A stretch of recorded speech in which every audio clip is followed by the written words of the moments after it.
The Composer and the Countess. Chapter 1. The Widow and the Waif. The autumn of 1874 arrived in London like a poorly tuned orchestra, damp, discordant, and full of melancholy promise. For Countess Arabella Vane, the season brought little joy. At 32, she had been a widow for 3 years, having lost her husband, the Earl of Ashworth, to a putrid fever that had swept through their country estate with unseemly haste. Society had been kind enough in its mourning period, allowing her the requisite year of black crape and seclusion. But now, with the mourning clothes packed away in lavender-scented trunks, Arabella found herself adrift in a world that no longer knew what to do with her. She was too young to retire to the dowager's dower house, too wealthy to be pitied, and too independent to remarry the sort of titled boor who would view her as a decorative addition to his debt-ridden lineage.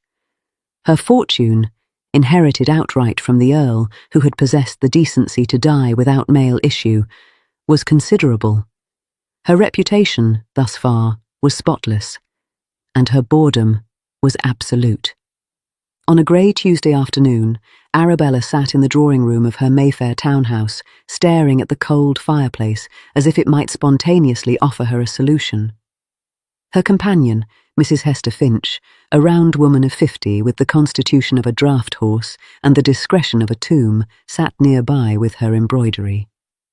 "You've sighed 7 times in the last hour, my lady," Hester observed, without looking up. "If you intend to reach an 8th, I shall be forced to fetch the smelling salts."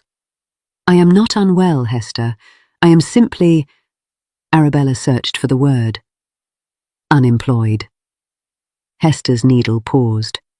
"You are a countess with an income that could purchase a small principality. You are not employed at all." Precisely the problem. Arabella rose from her chair and moved to the window, where rain streaked the glass like tears. "I have no purpose. I attend charity galas where ladies in borrowed diamonds congratulate themselves for feeding orphans. I endure dinner parties where men discuss the price of guano as if it were poetry. I sit on committees for hospitals I shall never visit and libraries I shall never read in. I am a decorative ghost, Hester, and I find it insufferable." Hester set down her embroidery. For all her plain speech and practical manner, she understood her mistress better than anyone. "What would you do if you could do anything?" The question hung in the air. Arabella turned from the window, her grey eyes, the colour of winter seas, suddenly bright. "I would do something that matters, something that outlasts me. I have money, Hester, more money than I could spend in 10 lifetimes, and London is full of talent starving in garrets while mediocrity is applauded in salons. Why should I not become a patroness?" "A patroness of what?" "Music," Arabella said, as if the word had been waiting on her tongue for years. "The Earl despised music, you know. He called it feminine frivolity and forbade the pianoforte in this very house. I have not heard a living note within these walls since his death. But I remember as a girl, before my father sold me to the Earl like a prize heifer. I remember the way music could lift the heart until it felt too large for the chest. I want that back, and I want to give it to others." Hester regarded her for a long moment. "You know what they will say. A young widow taking a personal interest in an artist, especially a male artist, the gossip will be vicious." "Let them talk." Arabella's chin lifted. "I have been silent for 3 years. I have worn their black, accepted their condolences, and smiled at their insinuations that I must be desperate for a second husband. I am done with silence." And so it was decided. 3 weeks later, Arabella found herself in a part of London that polite society pretended did not exist. The address had come to her through a circuitous route. A cousin of a cousin who knew a violinist who had once played with a composer named Julian Hart. The rooms were in Soho, in a building that leaned against its neighbours like a drunkard against a lamppost. The stairs were narrow and smelled of boiled cabbage and coal smoke. Arabella, dressed in a simple blue gown that cost more than most families earned in a year, picked her way upward with Hester trailing behind. "This is highly irregular," Hester muttered for the 12th time. "You have mentioned it." At the top of the 3rd flight, a door stood ajar. From within came the sound of a pianoforte, not the polite, tinkling instrument of a drawing room, but something fiercer. The notes were not arranged in the orderly progression of a sonata. They seemed to wrestle with one another, climbing, falling, reaching for something just beyond their grasp. Arabella paused on the landing, her hand on the rough wooden rail, and listened. The music was unlike anything she had heard. It was not beautiful in the conventional sense. It was angular and restless, full of dissonances that resolved too late, or not at all. It was the sound of a man trying to build a cathedral out of splinters, and it moved her in a way that the polished performances at the Royal Albert Hall never had. She knocked. The music stopped abruptly. A moment later, the door was pulled open by a man who looked as though he had not slept in a week. He was tall, perhaps 30, with dark hair that fell across his forehead and eyes the colour of burnt whiskey. His clothes were shabby, frock coat threadbare at the elbows, cravat undone, boots scuffed to the colour of old tea. His hands, Arabella noticed, were extraordinary. Long fingers, pianist's fingers, stained with ink at the tips. He stared at her. She stared back. "You are Julian Hart," she said. "I am." His voice was rougher than she expected, as if he had not spoken to anyone in days. "And you are lost, madam. The dressmakers are 3 streets over." Arabella felt the corner of her mouth twitch. "I am not a dressmaker's client today. I am a patroness. My name is Countess Arabella Vane. I have heard your music, Mr. Hart, and I wish to speak with you about it." For a long moment, he did not move. Then, with the air of a man who had nothing left to lose, he stepped aside. "You had better come in then, but I warn you, I have no tea, and the only chair has a broken leg." The room was smaller than her dressing closet. A battered pianoforte dominated the space, its keys yellowed and its frame scarred with candle wax. Sheets of manuscript paper covered every surface, the floor, the windowsill, even the empty coal scuttle. The air was cold and smelled of turpentine and exhaustion. Julian Hart watched her take it in, his arms crossed over his chest. He did not offer her the chair. She did not ask for it. "Why?" he said finally. "Why what? Why are you here?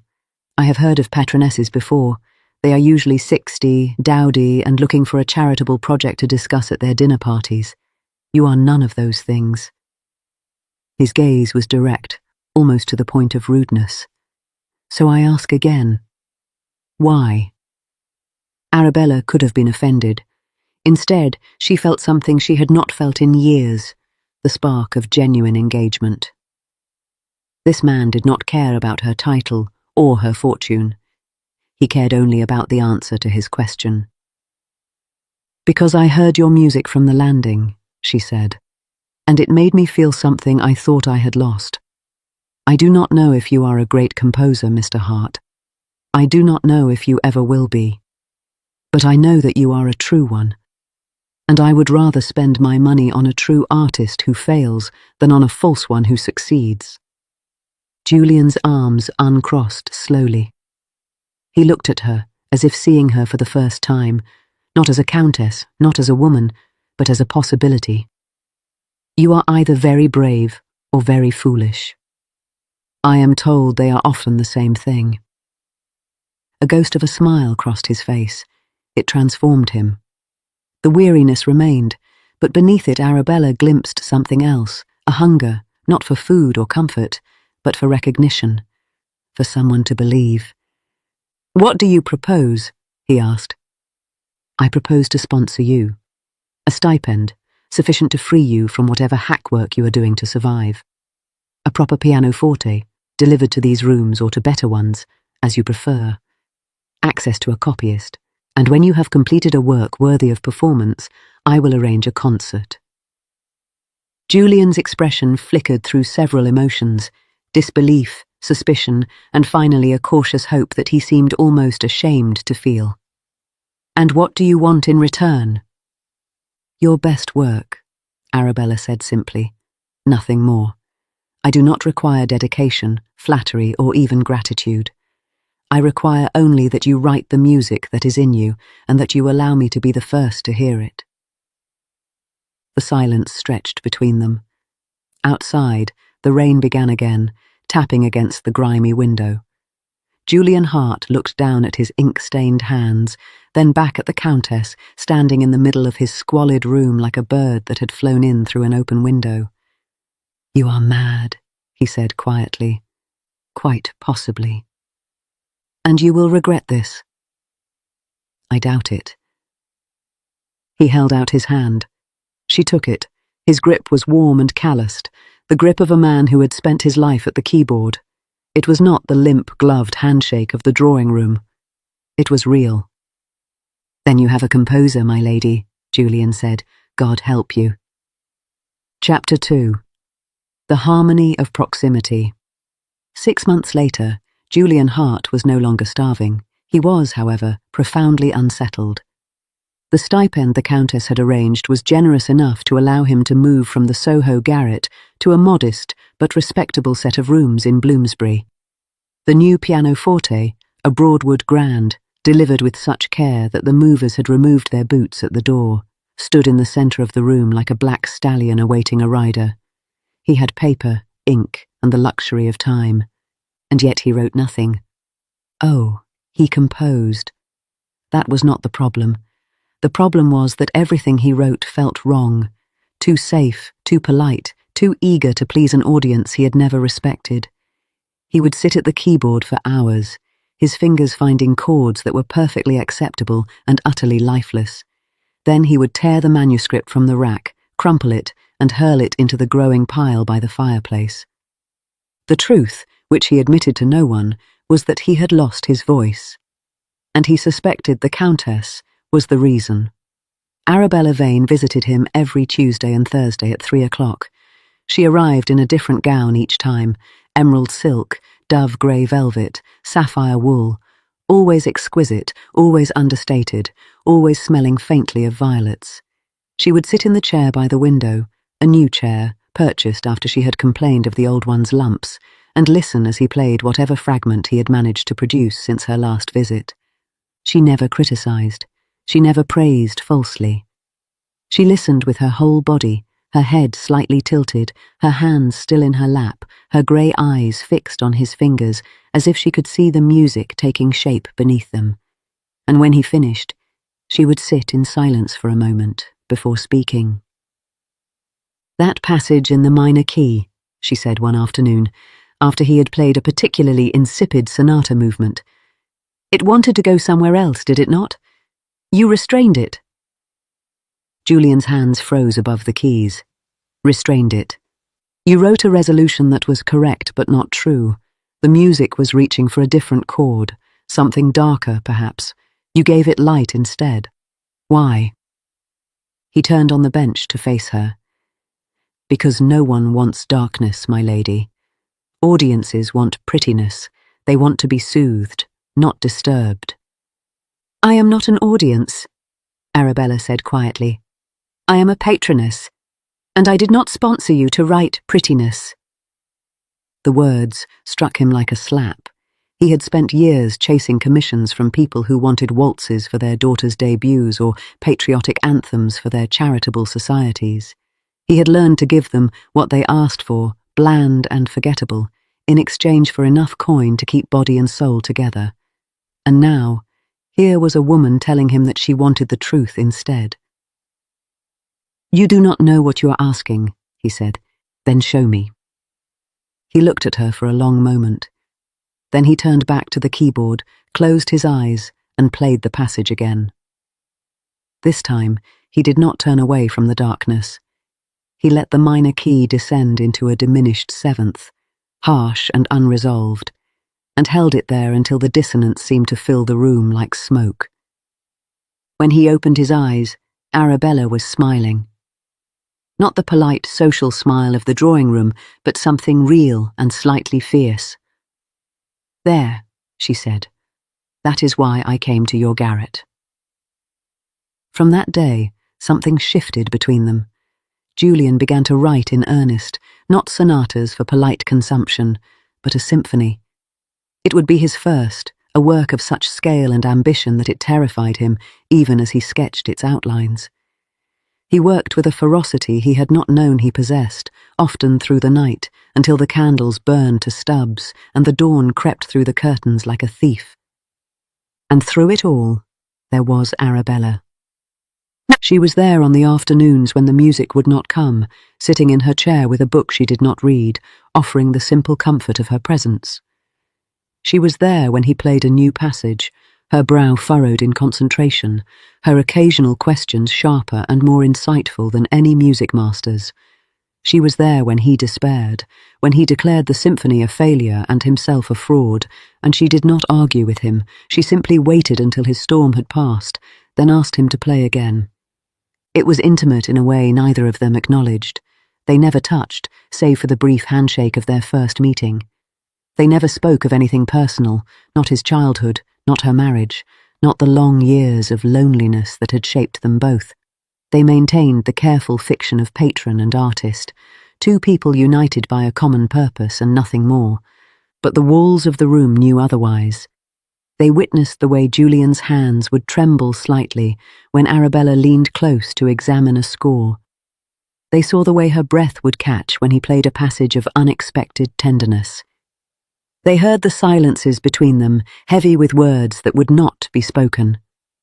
The first crack in the facade came on a June evening when a sudden storm trapped Arabella at Julian's rooms past her usual hour. The rain fell in sheets, turning the streets to rivers and making the gaslights flicker like nervous ghosts. Hester, who accompanied her on every visit, had gone to fetch the carriage and been unable to return. "You will have to wait," Julian said, standing at the window with his hands behind his back. "The storm will pass." "And if it does not?" Arabella asked from her chair. She had removed her gloves, a small intimacy that made Julian's throat tighten, and was rubbing her fingers as if they were cold. "Then I shall build an ark." She laughed, a sound she rarely made in his presence. It was low and warm, like honey dissolving in tea. "I did not know you had a sense of humour, Mr. Hart."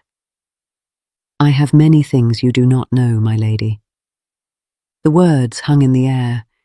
He had not meant them to sound the way they did, intimate, almost accusing, but he did not take them back. Arabella looked at him for a long moment. The lamplight caught the curve of her cheek, the faint lines at the corners of her eyes that spoke of laughter and sorrow in equal measure. She was beautiful, but it was not her beauty that undid him. It was the stillness in her, the sense of depths he could not fathom. "What things?" she asked softly. Julian turned from the window. He knew he should say something safe, something that would restore the distance between them. But the storm had made the room feel like a ship at sea, detached from the world, and he was tired of safety. "I know that you are lonely," he said.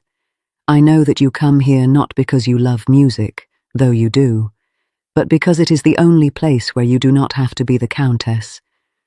I know that you married a man who did not see you, and that you have spent 3 years wondering if anyone ever will." Arabella's face did not change, but her hands had stopped moving. "That is presumptuous." "It is true." "And what of you, Mr. Hart? What do I know of you?" "Nothing," he said. "That is the difference. You have given me everything, money, time, belief, and I have told you nothing of myself, not why I compose, not what I have lost, not why I cannot sleep at night. Why can you not sleep?" The question was direct, without artifice. It demanded an answer. Julian walked to the pianoforte and ran his fingers along the lid, feeling the cool, polished wood. Because when I close my eyes, I hear the music that should exist but does not. It is there, just beyond my reach, perfect and whole, and every day I sit at this instrument trying to capture it, and every day I fail. That is the truth of me, my lady. I am a man haunted by a masterpiece he cannot write. The rain hammered against the windows. The candles guttered, and Arabella Vane, Countess of Ashworth, rose from her chair and crossed the room to stand beside him. "Then let me help you find it," she said. She did not touch him, but she stood close enough that he could feel the warmth of her, smell the violets in her hair. And for one suspended moment, the world contracted to the space between them, the space where patron and artist dissolved into something older and more dangerous. The carriage arrived. Hester's voice called up the stairs.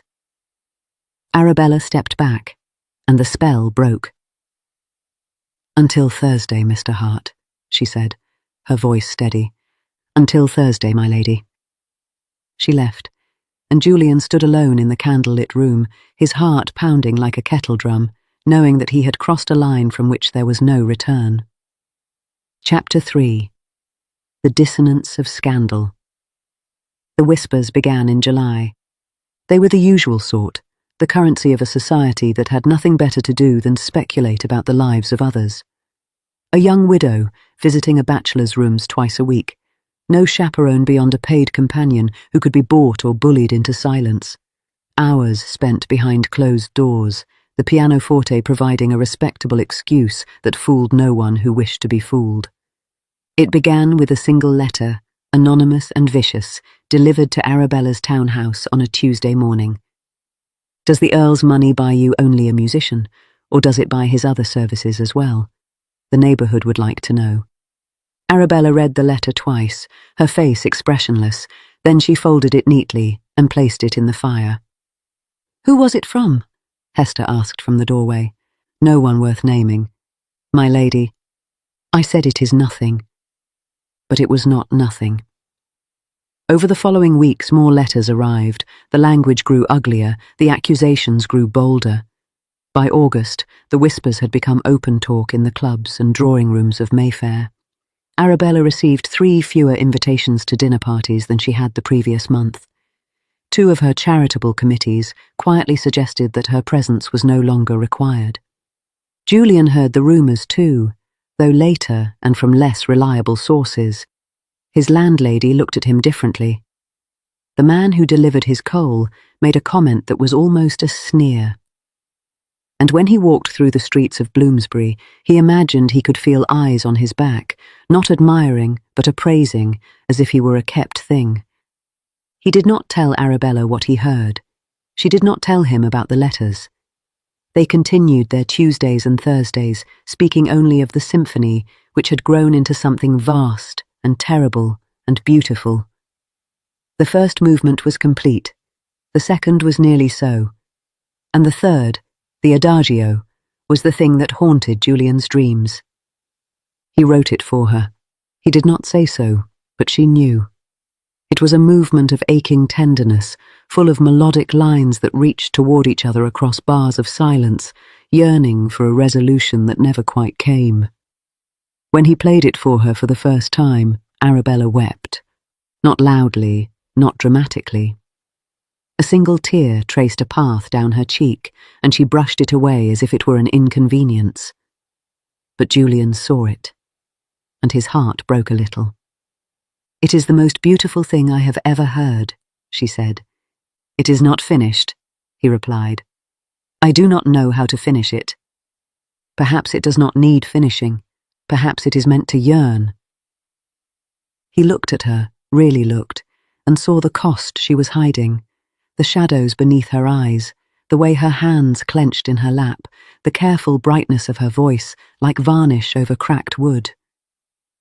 "What has happened?" he asked. "Nothing." Arabella. It was the first time he had used her given name. The sound of it seemed to echo in the room, louder than any chord. She closed her eyes. When she opened them, the tears were there again, unshed. "They are destroying me, Julian, not with swords or poison, with whispers, with invitations withdrawn and letters unanswered, with smiles that do not reach the eyes and hands that do not touch. I have been erased from the society I was born to, and all because I chose to spend my money on something I love instead of on another useless title. Julian stood up from the pianoforte. He wanted to go to her, to take her hands, to promise her that he would make it right, but he did not know how. He was a composer without a name, a man whose greatest achievement was still unwritten. What could he offer a countess?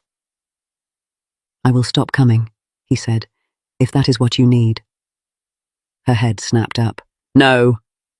If the visits are the cause of the scandal is not the cause, it is the excuse.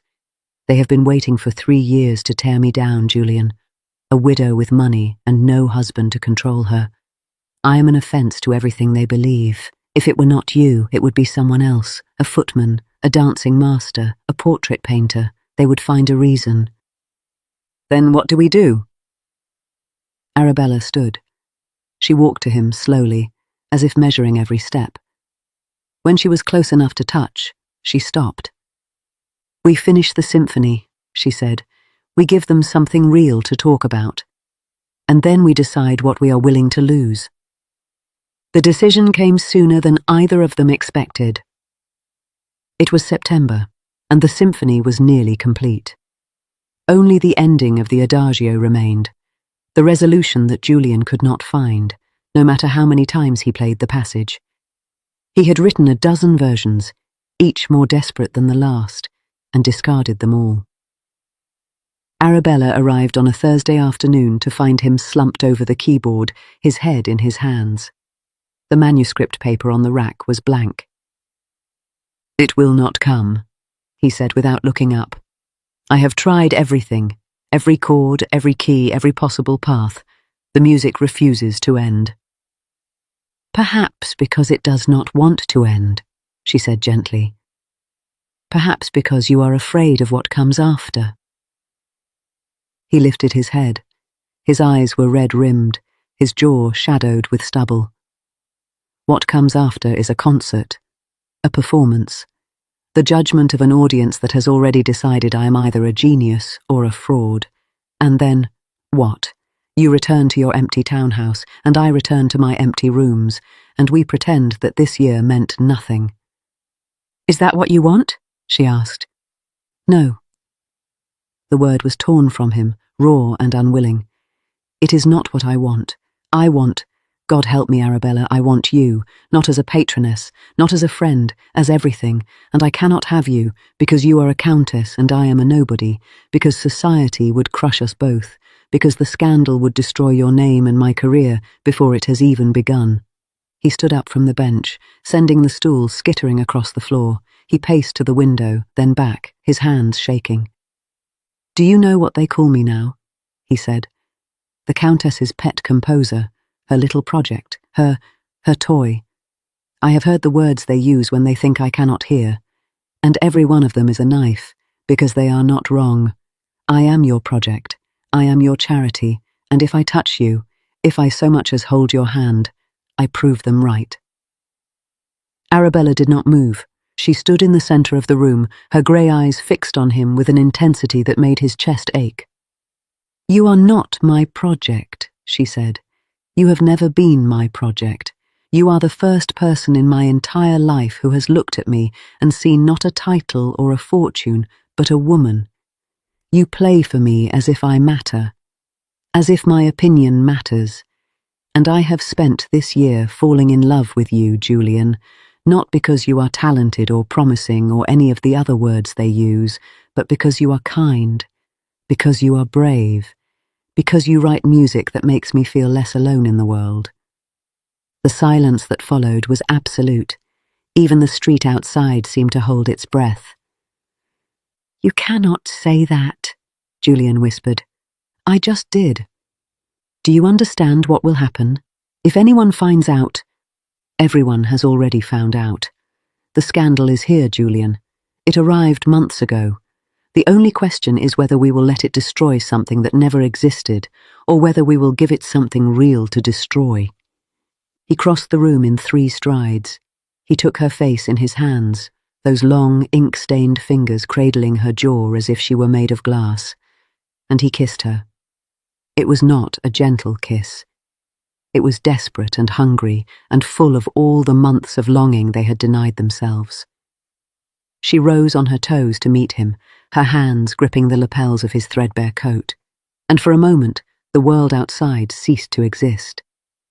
There was only this, the press of lips, the warmth of breath, the impossible rightness of 2 people who had finally stopped pretending. When they broke apart, Julian rested his forehead against hers. "I love you," he said. "I have loved you since the moment you walked into my garret and told me I was a true artist. I thought you were an angel. I thought you would vanish if I blinked." "I am not going to vanish," Arabella said, "but we have to decide. Now, tonight. Do we hide? Do we pretend this never happened? Or do we walk into the fire together and trust that something will survive?" Julian looked at the pianoforte, at the blank manuscript paper, at the unfinished adagio that had tormented him for weeks, and suddenly he knew how it ended. He released her gently and walked to the keyboard. He sat down, his fingers finding the keys, and he played the resolution he had been searching for. It was not a grand, triumphant chord. It was not a sad, resigned one. It was something in between, a quiet acceptance, a choice made without regret. The melody reached across the silence and found its match at last. When he finished, Arabella was crying in earnest, but she was smiling too. "That," she said, "is how it ends." He stood and took her hand. "No," he said, "that is how it begins." Chapter 4. The Finale. The concert was scheduled for the first week of December in St. James's Hall, a venue far grander than anything Julian had dared to imagine. Arabella had arranged it all: the orchestra, the conductor, the publicity, the printing of programs. She had done so openly, defiantly, in full view of the society that had turned its back on her. The scandal had not abated. If anything, it had intensified. The letters continued to arrive. The invitations had stopped altogether. Arabella had been asked to resign from her last remaining committee, and 2 of her oldest friends had crossed the street to avoid speaking to her. But something else had happened as well.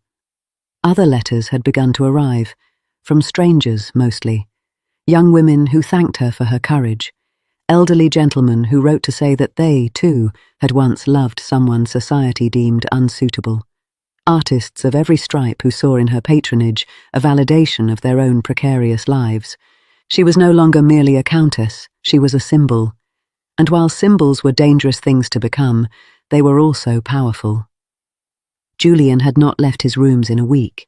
He was preparing the orchestral parts, checking every note, every dynamic marking, every bowing instruction. The symphony was finished, truly finished, with the adagio's resolution now fixed exactly as he had played it that night. He had not changed a single note since. He was terrified, not of the music was good. He knew that now, with a certainty he had never felt before. It was the best thing he had ever written, and he suspected it might be the best thing he would ever write. What terrified him was the prospect of losing Arabella, not to scandal, but to the ordinary erosion of time. What if the concert failed? What if it succeeded? What if the world that had rejected them suddenly welcomed them back, and in doing so, smoothed away the edges that had brought them together? These were the thoughts that plagued him on the morning of the concert. He was sitting at the pianoforte, not playing, just staring at the keys, when a knock came at the door. It was Arabella. She was dressed in silver-grey silk, her hair pinned up with pearls, her face composed, but her eyes gave her away. They were bright with fear and love in equal measure. "You should not be here," Julian said. "Someone will see." "Let them." She stepped inside and closed the door behind her. "I came to give you something." She held out her hand. In her palm lay a small velvet box. Julian opened it with trembling fingers. Inside was a signet ring, not valuable, not antique, but engraved with a single word: courage. "It belonged to my mother," Arabella said. "She gave it to me on my wedding day, and I have worn it every day since. But today, I think you need it more than I do." Julian looked at the ring, then at her. "I cannot take this." "You can. You will. And when you walk onto that stage tonight, you will remember that you are not alone, that I am in the audience, and I believe in you, and nothing they say or do can change that." He slipped the ring onto his little finger. It was too small, but he did not care. He took her hand and pressed it to his lips. "Whatever happens tonight," he said, "I want you to know that this year has been the only year of my life that mattered. Before you, I was just writing notes. With you, I wrote a symphony." Arabella leaned forward and kissed him softly. "Go," she said. "Make me proud." St. James's Hall was full. The audience was a strange mixture: the curious, the hostile, the hopeful, and the genuinely musical. Society had turned out in force, not because they expected to hear a masterpiece, but because they expected to see a scandal. The Countess's box was the most talked-about seats in the house, and every opera glass in the room had been trained upon it since the doors opened. Arabella sat in the front of the box, Hester beside her, her hands folded in her lap. She did not look at the other boxes. She did not acknowledge the whispers that rose like smoke around her. She kept her eyes fixed on the empty conductor's podium and waited. The orchestra filed in. The conductor, a stern German named Klemperer, who had agreed to the engagement only after hearing the score, took his place. There was a hush. And then Julian Hart walked onto the stage. He was dressed in a new black coat, purchased with the last of his stipend. His hair had been cut, his chin shaved. He looked, for the first time, like the composer he had always dreamed of becoming. But his hands were shaking as he took his seat at the pianoforte. The conductor raised his baton. The symphony began.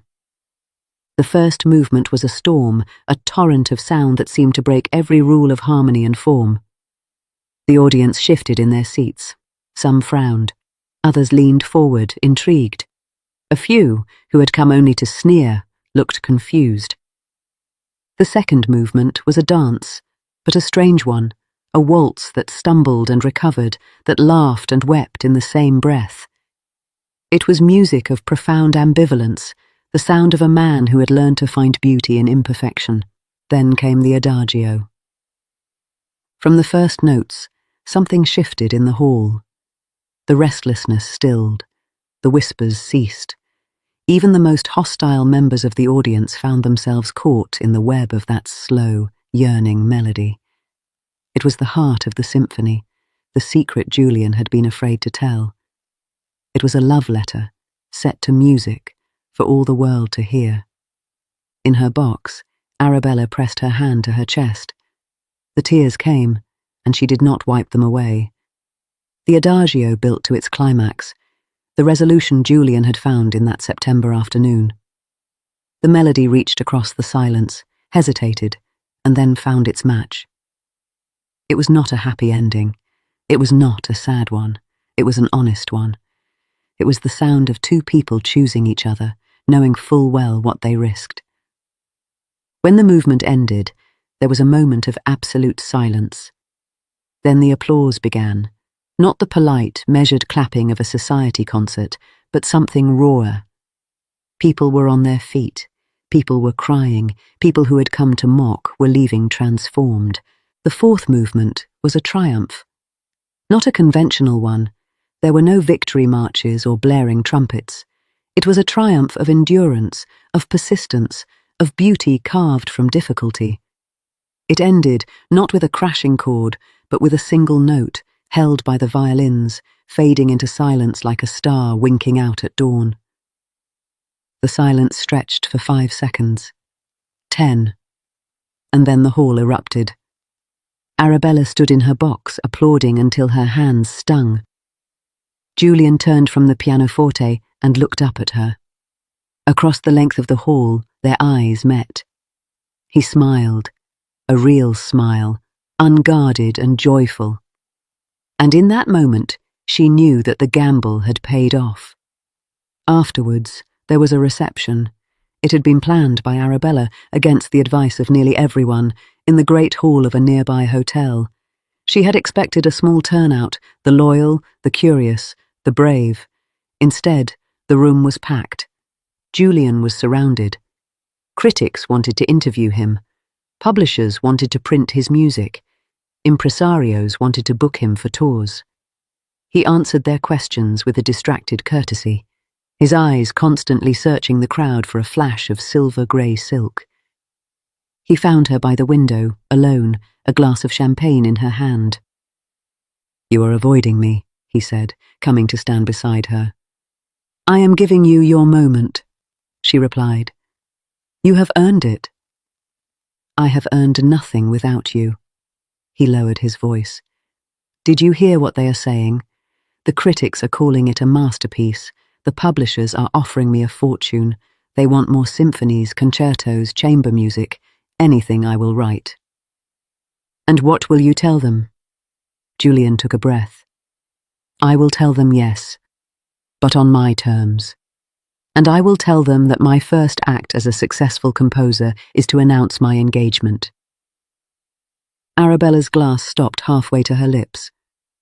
"Julian!" "I know what you are going to say.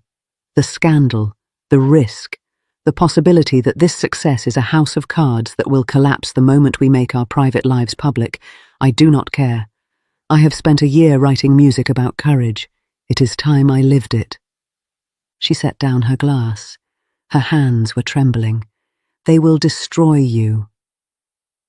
"Let them try. I have been destroyed before. I have lived in garrets and eaten scraps and watched my talent wither for lack of belief.